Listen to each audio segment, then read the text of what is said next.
Here is the new president of the Public Health Agency of Canada. Nothing about that picture says healthy to me. The news station that is paid for by the government can't even run defense for him anymore. Don't think they can count on the United States to be a reliable partner on, because reliability got said a lot in this conversation. Or Okay. maybe Mark Carney gets to right the wrong of having Brexit while he was the Chancellor of the Bank of England. As you remember, he fought against it. He said it was going to be a disaster for the UK economy and was never really happy with the way that outcome. And here he has the opportunity to go back and say to Europe, okay, well, you lost the UK, but here's Canada, and we're going to join up with you as well. So of course he's going to have relaxed body language. He's getting back to where he thinks the path to prosperity is from his point of view.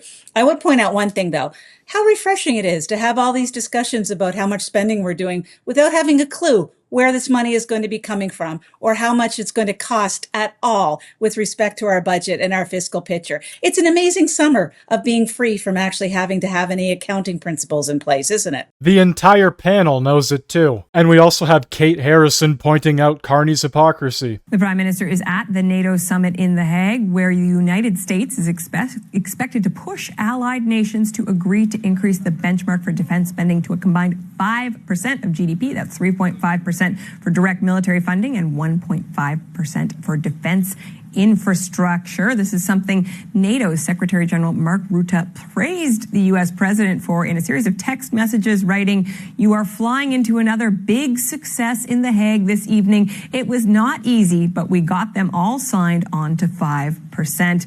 Donald, you have driven us to a really, really important moment for America and Europe and the world. You will achieve something no American president in decades could get done."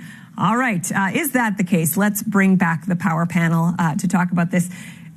It's hard not to linger on those laudatory texts, Kate. Secretary General Rutte read part of the deal, clearly. Indeed.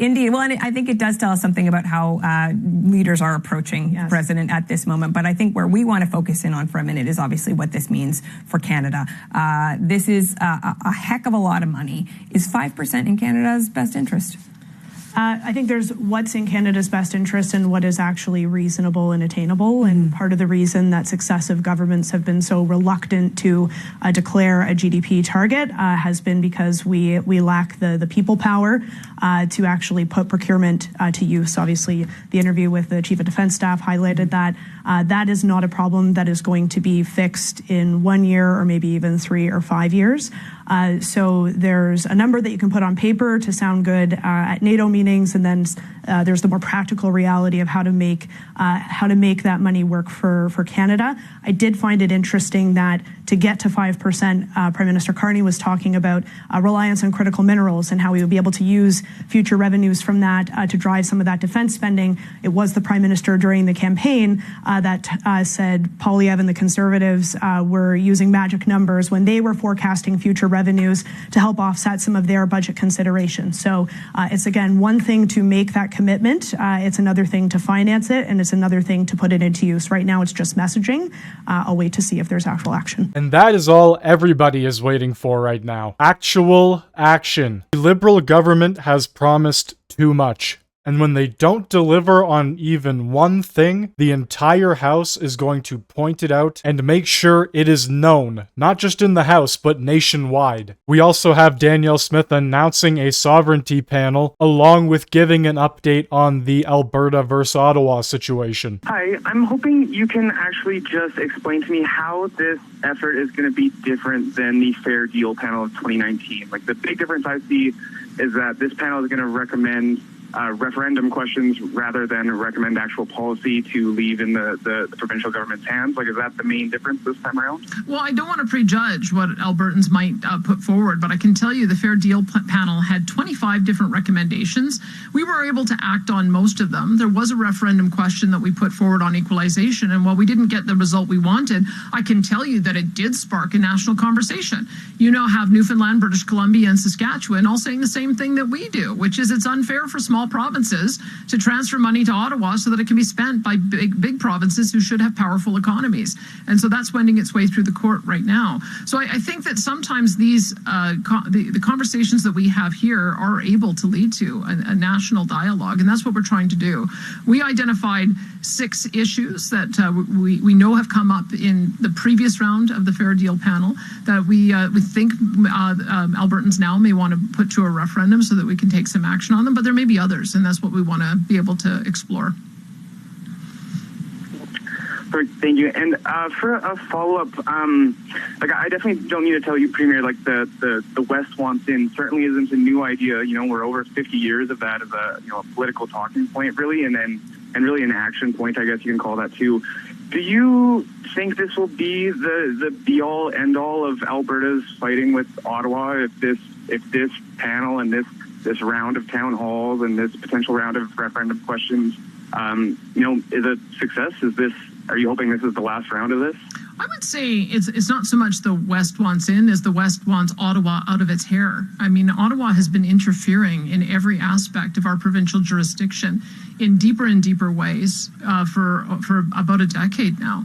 And we've had enough of it. So I would say that this is trying to reset the relationship to get Ottawa focused on its areas of jurisdiction. I think we've made some good first strides.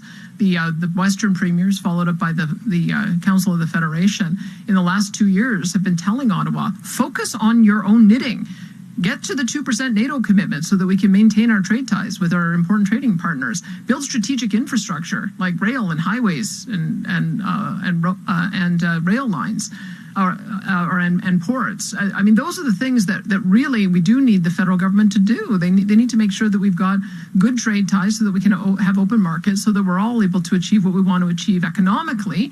And then we can talk about, once we've generated revenue, what kind of social programs the country wants to have. They've put it backwards. They're spending a lot of money, borrowing money to do it, meanwhile, killing the economic drivers that are meant to pay for all of it. So I would say that what we are hoping to do, and I think we've already begun, having a really important national conversation about how to get the engine of the economy going again. But we cannot create the investment climate that we're looking for without addressing the 10 terrible policies that have led us to this situation and caused the cancellation of hundreds of billions of projects. So yes, we'll have a conversation in Alberta. We hope it spills over into other provinces. You may have seen that we had a joint caucus meeting with Saskatchewan. We intend to have more of those. We've got a Council of the Federation meeting again in July, and I'll bring some of these ideas to the table as well, and maybe we'll find some allies in being able to advance a more sensible balance of powers between Ottawa and the provincial governments. Instead of Ottawa and Alberta working together, it sounds like Ottawa is running to the EU. The more Ottawa plays around, the more a sovereign separatist movement will grow, and it seems to be growing with every single election. Anyway, I'd like to know what you think down in the comment section below. Hit that like button, hit that sub button if you are new, and thank you very much for watching.